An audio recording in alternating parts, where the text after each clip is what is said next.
Welcome back to Vlogmas. Today we're talking about money and business bank accounts. But first, I just wanted to show y'all where my dad has me. We're driving down, that's him right there by the way, he's looking at baseball card. We're driving to Pickleball Nationals this weekend, and of course I wanted to bring you guys with me. If you're new here, my name is Lili. This channel is where I document my freedom-focused business, bring you guys with me. And today we're talking about money, so I figured we'd go around the store, look at some of the stuff, see if we can guess how much it costs, and then we'll talk about pricing of your services and what I think is the best business bank account to keep your money in and how to manage it so that you move it from your business bank account also to your personal account. Dad, did you find anything good? 20 cards. Quarterbacks, defensive end, Hall of Famer, Klay Thompson, Anthony nice. Davis, yeah. I'm gonna guess $17, $6.99. I already saw this one, but what would you guys guess? 3, 2, 1. It's $15.99. I'm not gonna lie, I got scared because I thought that this was a Ouija board. Also, that's kind of crazy. 25 bucks, but it's not a Ouija board. I think that's called Chinese checkers. Whoa, how much would you pay for these guys? I'm gonna say each one of them gotta be like 40 bucks. Oh, 40 bucks. Let's go. How much would you pay for a fighter sign? I'm gonna give that $35. 50. What about an old cast iron pan? I was gonna say old, but I don't think they sell these used. Is that used? I'm gonna say like 100 bucks. Oh, $25, $30. That big one's 55. Oh, look, there's a guitar. I'm gonna guess, nothing in here has been over 100 bucks yet. I'm gonna go 195. That's so cool. I was gonna look at these guys, but then I realized that's like food back there. It says mixed fruit, and I didn't even guess, but it's $6. I don't really know what this is. Is that a high heel? What is that? I don't know what this is for, but it's not for sale. Maybe it's just to put stuff on. Oh, that's dope. Oh, this is the Elvis bucket. You ready to go? I am. I have my bag. I was just looking. All right, Dad. It was pretty cool in there. It was pretty cool. My mom refused to go in. All right, we made it. We are here for the Minor League Pickleball National Championships. Hi, guys. Yes, please.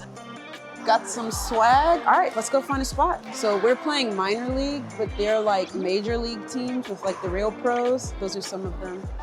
This place is crazy. I bought this neck warmer from the gas station because it's so cold out. There's so many courts and so many people. And this isn't even like competition day. So everyone here is just practicing for tomorrow. Start tomorrow at like 7. So you play the first day.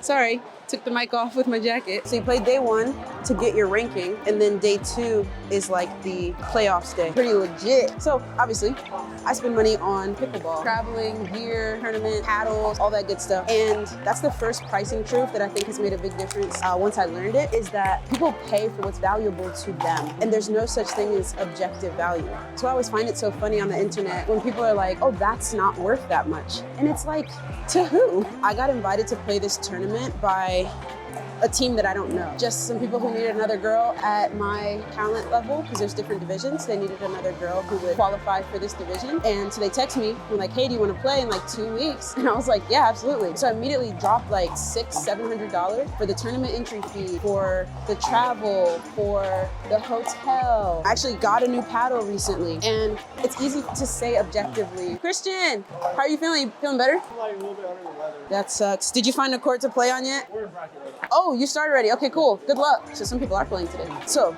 it's easy to say objectively, like, oh, this isn't worth X amount of dollars. But if it's not your thing, it's not your thing. And when something is your thing, worth it to you. Obviously, there's a lot of people that I'm saying hi to. What up, Lili? How are you guys? What's up, man? What's up, Lili? How are you doing? Hey, how are you? There's a lot of people in this community that we feel like it is worth it. And this is also important for us to remember when we're pricing our services, because we have a tendency when we're thinking about helping someone to undervalue it. And it's because we already know the solution. So you might be like, oh, I'm gonna help someone set up a business where they create a kitchen in their home and sell baked goods. Because you know how to do that thing, you probably undervalue how worth it and how valuable it might be to someone else to learn it for the first time. time. But here's the thing, the price isn't determined by you.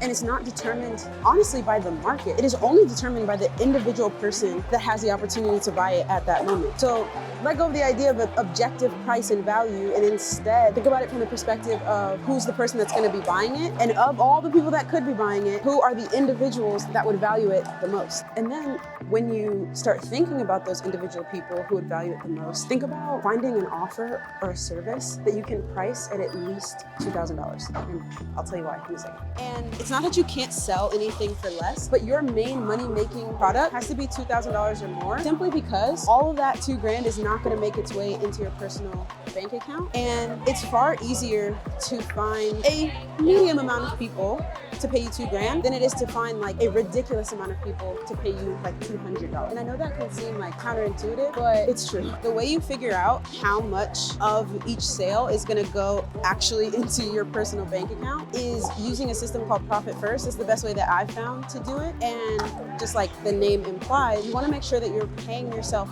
profit from every dollar that you make. But of course, there's also other things they have to pay for. So I use Relay business bank accounts to set this up. And what we do is have one income account, and that's where like all of your money goes into, but it doesn't stay there. You give every dollar a job. And the first dollars that you take out of that income account are the ones that go towards your profit account. And you pay yourself profit first. Then you have your owner's pay account. That's your second account. And the rule of thumb there is to pay yourself 50%. So you're paying yourself twice, one for owning the business, that's your profit, one for working in your business, that's your owner's pay. Then you have your operating expenses, that's like 30%, and then the last 15% is what you set aside for taxes. And so if you're charging too little, the 5% plus the 50% that you're paying yourself is gonna be too small of an amount to like actually move you towards your goals significantly. Which leads us towards the third thing we gotta know about pricing, is to know how much you actually need to make. And I've had a couple different financial freedom number calculators, but the latest one is new and improved. So even if you've gotten it before, definitely hit the link in the top comment. It's a free calculator that walks you through the process of figuring out what is your 90-day financial freedom number. Between where you are right now and where you want to be in the next 90 days, how much is that actually going to cost? And using the Profit First system and knowing how much you're actually going to take home from each sale, it'll also help you figure out how many sales you need to make. Talking about money can absolutely be uncomfortable, but the better you get at talking about it, I believe the better you get at making it. So hopefully this was a good step in the right direction for you guys. I'm gonna go get on court. Tomorrow is day one of the tournament, so of course I'm gonna bring you guys along with me. And until then, thanks for watching.